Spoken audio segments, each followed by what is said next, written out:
uncertainty about 2020 maybe closes the window a little bit on some of these guys, and we don't know what's going to happen there yet. But I mean, you went to 2 Olympics. That seems to be kind of standard. Kenny went to 3, but I mean, there is a certain window there for these guys. I'm sure this, because everything happens, maybe there's a little more urgency for some of these guys to get it going this week. And yeah, you know, I think the interesting thing is when we were notified that wrestling would not be in the core as a core sport in 2020, in a 3.5 month period of time since then, that same executive committee changed their decision.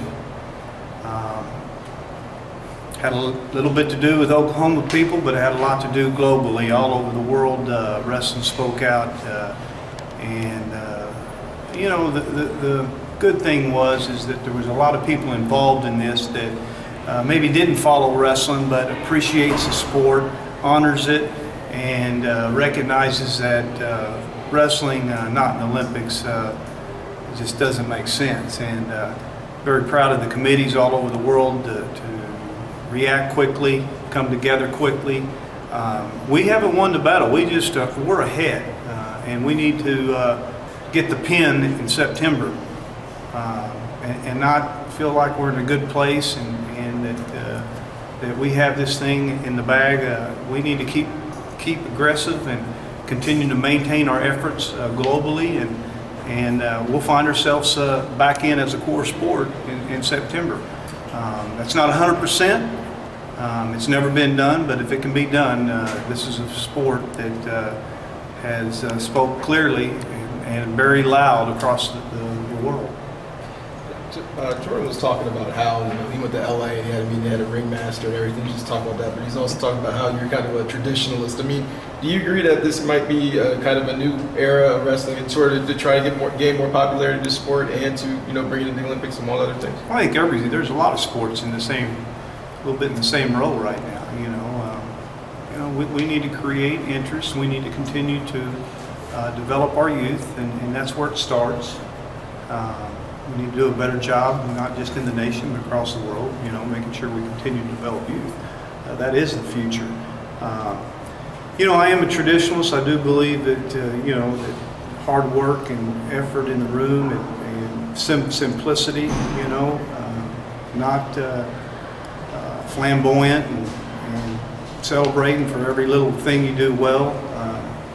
And maybe I'm old school, I don't know, you know, still believe that that's the way you do things. That's the way we have been respected for it, you know. So if we need to do some things to promote the sport and jazz it up, then I'm all for it as well. You know, I just probably don't have many ideas. Joe, how many years after you finish your college career do you think most guys have internationally? Is it an 8 to 10 year window or so, or? Well, I think it's different for everyone. I think it's you know, obviously wrestling is a demanding sport physically, and it really is based on how long you can go in the room and keep that high level of motivation to train day in and day out. You know, for me, you know, it was 4 years. When I graduated, I had 4 years. And of course, I had an opportunity to win the Olympics immediately following my senior year. So for some guys, it is a little bit longer. You know, their bodies hold up. So it all depends on the body and the level of motivation. You know, it's definitely a sport that you got to be highly motivated to train on a daily basis. You mentioned yourself going right out of college into the Olympic Games. You've had a lot of your wrestlers that you've coached, and you've coached a lot of wrestlers from a lot of different schools as an international, as an Olympic coach. You've seen their transition. How ready is Jordan for what he's jumping into? Is he about as ready as you've seen? Well, I'll be able to tell you that after Saturday night. You know, I will say he's competed well, coming straight out of college right into it. He's a winner, and he needs to. I think there's a little bit of growing up that needs to take place. It doesn't mean that he can't make the team and grow up through this period of time. It just means that he needs to really stay focused on what it's going to take to win at this level. It's just like anything, you know. You can't take the college mentality to this level, and you're not going to win. you got to raise your level up. You got to make personal sacrifices with your diet, with your day-to-day activity, with your rest at night. The level is moved to another level. You're not just trying to beat guys from the 80 wrestling schools in the country. You're trying to beat some of the world's best wrestlers that have, since second grade, they've only wrestled this style, and that's freestyle. So having a little bit of a plan on what you're going against, I think he'll develop that motivation to try to take himself to the top. But sometimes they just can't see that plan until they get in it. And hopefully he'll listen to me, and maybe we can divert some of that growing pains. He talked about last summer the opportunity he had with training with the Olympic team being such an eye-opener for him, and maybe the time or period that his wrestling advanced the most. Probably did. You know, I had a chance to see and train with a world champion from India, a world champion from Belarus. Had got a chance to go practice matches against him, actually won several of them. But as we all know in sports, what you do in practice doesn't always equal to what you do in competition. That environment's a little bit different. So if he can translate his workout room to his competition room, or to the competition mat, then he could be real close. And he's got a tough weight. You know, I mean, this trials here for him is as tough as the weight as we have. And I think that the winner of this at 66 kilos, whoever comes out as a winner, we're going to have a world medalist. I think we're that good at that weight and that deep.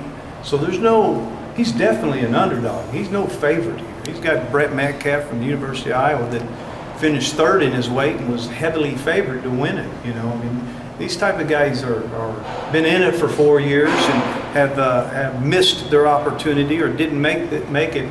They're not still going because they just enjoy it. They're still going for a reason, and that's to be a world champion. How's Coleman responded off his bronze in London?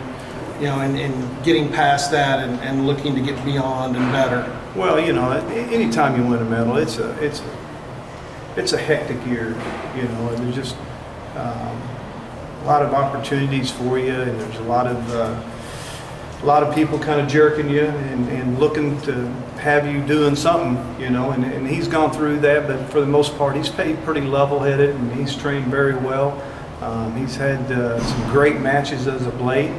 And I can tell you he's ready to win. Is there a different approach when you're coaching guys like Coleman and Obi and now J.O. who are done with college as opposed to the student athlete where you're also having to worry about off the mat stuff? Yeah, there's one key word: maintenance. You're not going to be training for me if you're training for a World Olympic and you still have maintenance. So that's the big thing. You know, I want guys coming in on time. They need to be coming in on time. They need to be pushing me.